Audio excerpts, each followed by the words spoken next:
حاضرین کرام السلام علیکم ورحمۃ اللہ وبرکاتہ۔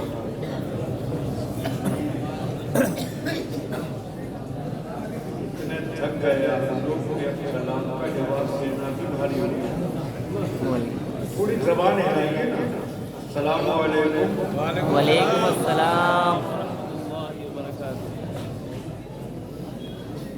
الحمدللہ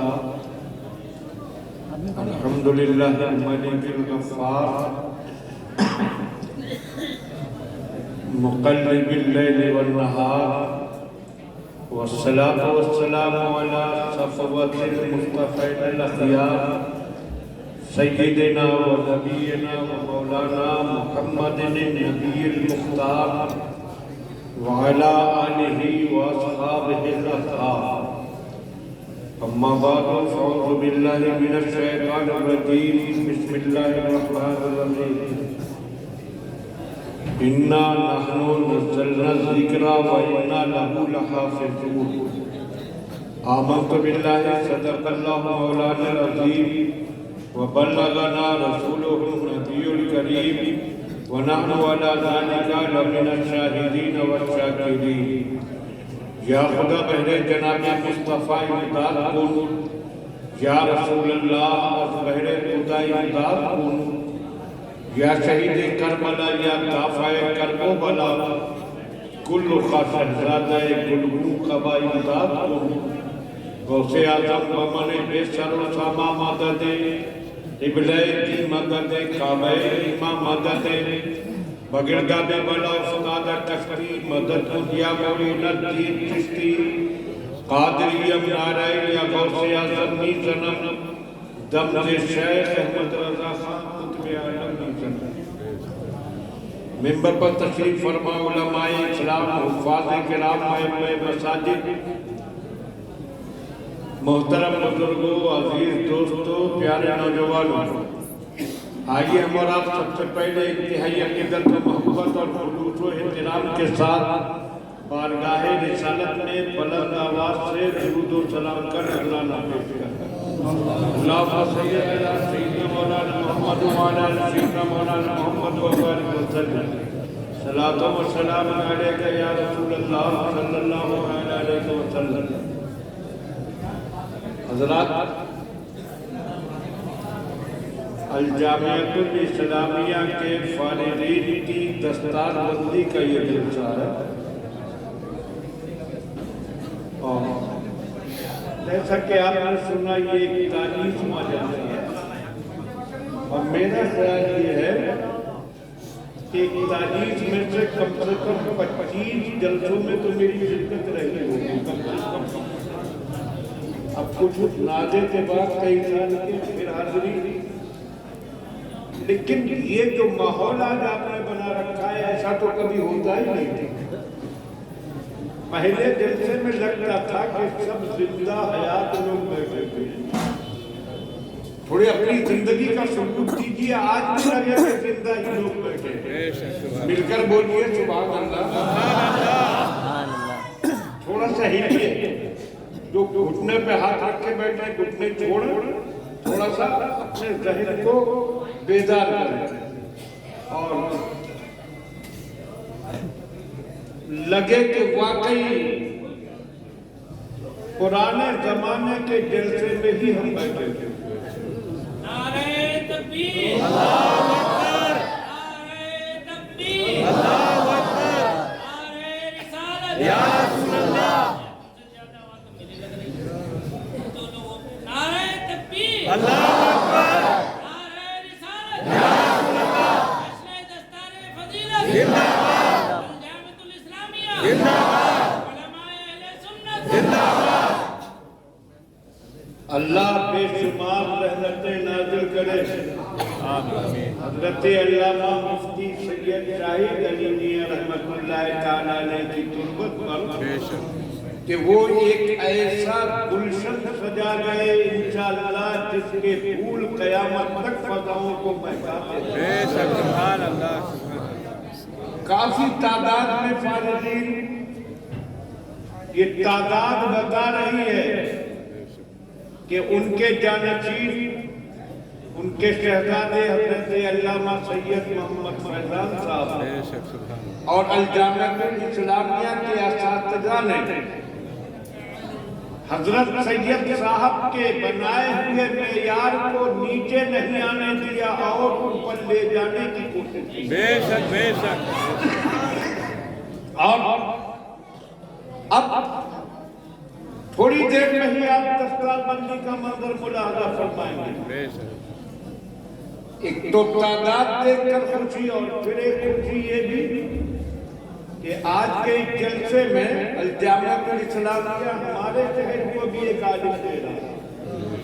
مولانا محمد وسیم بحیلی کے ہی رہنے والے ہیں، جن کی دستار بندی ہوگی، بے شک۔ تو ماشاءاللہ یہاں کے گلشن کا ایک پھول ہمارے شہر کی فضاؤں کو مہکانے کے لیے بھی تیار ہے۔ بے شک بے شک۔ تو حضرات،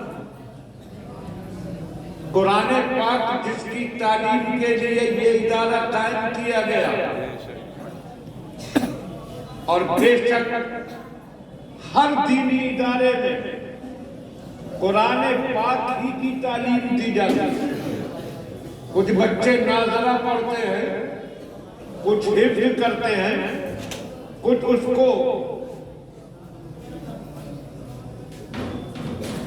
کے پڑھنے کے صحیح طریقے سیکھتے ہیں، کچھ اس کے معنی و مطلب تک رسائی حاصل کرنے کی صلاحیت پیدا کرتے ہیں۔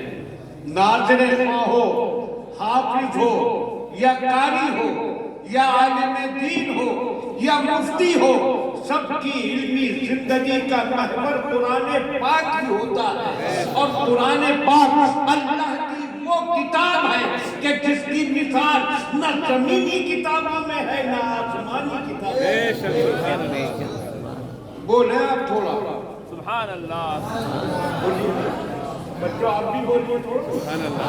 سبحان اللہ سبحان اللہ۔ قرآن پاک کی میرے بھائی اب یہ حال ہوتی ہے تو کئی کرتے ہوئے کئی جگہ چند منٹ بولنے میں جائیے بیٹھ جائیے، گلپوشی بعد میں کریں، بیٹھ بیٹھ۔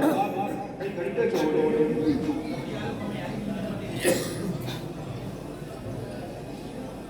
اس قرآن پاک کو دیکھئے، اللہ نے اس میں تاثیر بھی وہ رکھی کہ دنیا کی کوئی کتاب اس کا مقابلہ نہیں کر سکتی۔ بے شک۔ اس کی تاثیر کا عالم دیکھنا ہے تو دیکھیے، وہ جو مکے کا سب سے بہادر، سب سے دیالہ نوجوان کہلاتا تھا، جن کو آج ہم فاروق اعظم کے نام سے یاد کرتے ہیں، ننگی تلوار لے کر نکلے تھے کہ عبداللہ کے بیٹے کا سر قلم کرنا ہے، مگر قرآن پاک کی چند آیتیں پڑھی تو دل کی دنیا ایسی بدلی کہ جو قاتل رسول بننا گئے تھے وہ عاشق رسول بن گئے۔ نعرہ تکبیر، نعرہ رسالت، نعرہ غوث، فیضان القرآن، فیضان القرآن۔ دلوں کو متاثر کرنا، روحوں کو اپنی طرف مائل کرنا اور انسان کے ذہن و دماغ کو بدل دینا اور انسانی زندگی میں انقلاب برپا کر دینا، یہ قرآن پاک کا وہ خاصہ ہے کہ جو دوسری کتاب کو حاصل نہیں ہے۔ ہاں، اسی قرآن کی تاثیر دیکھنا ہے تو قرآن کے نزول سے پہلے کا دور دیکھیے، وہ کفر و شرک میں ڈوبا ہوا ماحول، وہ جرائم میں ڈوبے ہوئے انسان، وہ برائیوں میں غرق لوگ۔ عالم یہ تھا کہ انسان جانوروں سے بدتر ہو چکا تھا، مگر اسی قرآن کی تاثیر ہی تو ہے کہ اس قرآن کے ذریعے آقا نے انہیں انسانوں کی زندگیوں کو ایسا بدلا کہ جو جانوروں سے بدتر ہو چکے تھے وہ فرشتوں سے بہتر ہو گئے۔ بے شک سبحان اللہ سبحان اللہ۔ قرآن پاک نے ذہنوں کو کیسے متاثر کیا، وہ وقت دیکھئے مدینہ جب مکہ جب اہل ایمان پر تنگ کر دیا گیا اور سرکار نے حکم دیا کہ چھوڑ دو مکہ، کہاں جائے؟ حبشہ جانے کا حکم دیا۔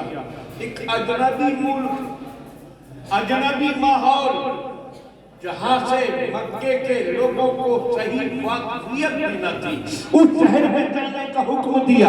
ہماری جائیدادوں کا کیا ہوگا؟ یہی رہ جائے گی، مال وہ یہی رہے گا، رشتہ داریاں سب یہی رہے گی، صرف تم اکیلے جاؤ حبشہ کی دھرتی پر تاکہ کچھ رہے نہ رہے مگر اللہ کے احکام پر سکون سے عمل ہو۔ بے شک اطاعت و فرما برداری دیکھیے، آج جلسہ سجایا جاتا ہے، یہ عظیم الشان نورانی اجلاس دین کے لیے، دین کی باتیں سنانے کے لیے چند گھنٹے کے لیے گھر سے آ جاتا ہے تو لوگوں کو آنا مشکل ہوتا ہے، چند گھنٹوں کے لیے آتے نہیں، جو آ جاتے ہیں ان کو کچھ دیر بیٹھنا مشکل، مگر انہیں دیکھو وہ کیسے تھے۔ اللہ رسول کے فرما بردار سرکار نے حکم دیا ہے چلے جاؤ حبشہ، تو نہ اپنے مال کو دیکھا، نہ اپنی جائیداد کو دیکھا، نہ اپنی دولت کو دیکھا، نہ اپنی رشتہ داری کو دیکھا، نہ اپنی دوستیوں کو دیکھا، نہ اپنے تعلقات کو دیکھا، چلے گئے چھوڑ کر۔ ہمیں رشتہ داری نہیں چاہیے، ہمیں تو نبی کی وفاداری چاہیے، ہمیں دوستیاں اور تعلقات نہیں چاہیے، رضائے سرورے کائنات۔ چلے گئے سب کچھ چھوڑ کر حبشہ میں گئے، اطمینان سے زندگی گزارنے لگے۔ ادھر توجہ کریں، کیوں گئے تھے سب کچھ چھوڑ کر؟ صرف اس لیے کہ مکے میں دین پر عمل نہیں کرتے دیا جا رہا تھا، اللہ کی عبادت نہیں کر پا رہے تھے کھل کر، وہاں جا کر اطمینان سے اللہ کی یاد کر سکے، اللہ کی عبادت کر سکے، پہنچ گئے، سکون سے زندگی گزارنے لگے۔ اور ادھر مکے والوں کو چلا پتا تو فوراً ہی اپنا ایک وفد بھیجا حبشہ کے بادشاہ کے پاس تاکہ مسلمانوں کو واپس لایا جائے اور پھر مکے میں لا کر انہیں ظلم و ستم کا نشانہ بنایا جائے۔ مکے کے سب سے ہوشیار، سمجھدار، دانش مند انسان کی قیادت میں بھیج دیا۔ اب دیکھیے طریقہ، توجہ کریں، یہ اپنے ساتھ دین کی تحائف لے کر گئے۔ مشہور صحابی رسول حضرت سیدنا عمرو بن عاص رضی اللہ تعالیٰ عنہ اس وقت تک اسلام نہیں لائے، انہی کو اس وفد کا قائد بنا کر بھیجا گیا تھا۔ سب سے پہلے پہنچنے کے بعد انہوں نے جو بادشاہ کے قریبی لوگ تھے انہیں تحفے دیے، نام تحفہ، حقیقتاً رشوت، وہ رشوت ہی تھی۔ اور آج کے دور میں بھی لوگ کتنی رشوتوں کو رشوت سمجھتے ہی نہیں، جو حقیقتاً رشوت ہو اس کو چاہے تحفہ کریے، نذرانہ کریے، رشوت ہی رہ جائے۔ آدمی کسی کرسی پر ہے، کسی عہدے پر پہنچ گیا، اس کو جو کچھ لوگ دیتے ہیں اس کے بارے میں فقہاء کرام نے فرمایا اگر اس عہدے پر پہنچنے سے پہلے اگر وہ تحفے دیے جاتے تھے تب تو وہ تحفہ ہے، لیکن پہلے نہیں دیا جاتا تھا، اب عہدے پر پہنچنے کے بعد دیا جا رہا ہے تو وہ تحفہ نہیں بلکہ رشوت۔